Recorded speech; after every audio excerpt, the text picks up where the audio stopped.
സദ്ഗുരേ ശരണം. ഈ പ്രപ്പോസിഷൻസ് ഉപയോഗിക്കുന്നതിന്റെ പ്രാധാന്യം നിങ്ങൾക്കറിയാമോ? ഇപ്പൊ ഒരു ബുക്ക് ഒരു ഷെൽഫിന്റെ മുകളിലാണ് ഇരിക്കുന്നത് എന്ന് വിചാരിക്കാം.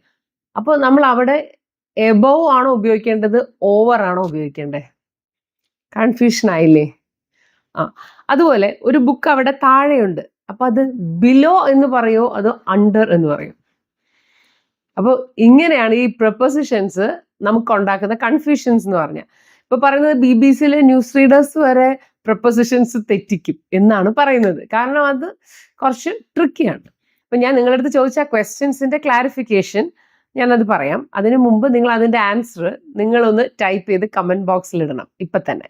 എന്നിട്ട് നമുക്ക് ബാക്കി കേൾക്കാം. ഓക്കെ, അപ്പോ ഇംഗ്ലീഷ് ഗുരുവിന്റെ പുതിയ എപ്പിസോഡിലേക്ക് എല്ലാവർക്കും സ്വാഗതം. ഞാൻ Ashalatha Sreejith. So are you ready? Then let's get started. ഇപ്പൊ ദാ ആ പടം കണ്ടോ? അത് സോഫയുടെ മുകളിലാണ് അല്ലെ? നിങ്ങൾ എന്റെ പുറകിൽ കാണുന്നത് ലോട്ടസ് പർണശാലയാണ്, ശാന്തിഗിരി ആശ്രമം. ഇവിടെയാണ് ഞാൻ താമസിക്കുന്നത്.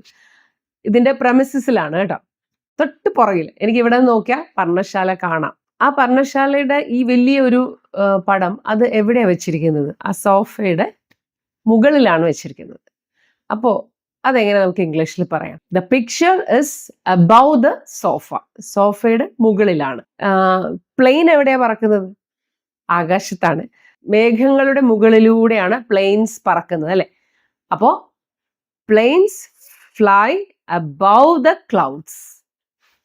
Planes fly above the clouds. ഈ ഷാഡോയിങ് പ്രാക്ടീസ് നിങ്ങൾ കേട്ടിട്ടുണ്ടോ? ഇംഗ്ലീഷ് സംസാരിക്കാനായിട്ട് ഏറ്റവും ബെസ്റ്റ് ആയിട്ട് ഇപ്പൊ പറഞ്ഞുകൊണ്ടിരിക്കുന്ന ഒരു മെത്തേഡാണത്. അതായത് നമ്മളിപ്പോൾ ഒരു സെന്റൻസ് കേട്ടാൽ അത് അതേപോലെ റിപ്പീറ്റ് ചെയ്യുക. മനസ്സിലായാലും മനസ്സിലായില്ലെങ്കിലും if you just repeat it, അത് നിങ്ങൾക്ക് നന്നായിട്ട് മനസ്സിലാക്കാൻ പറ്റും. യു ക്യാൻ യൂസ് ഇറ്റ് എന്നാണ് പറയുന്നത്.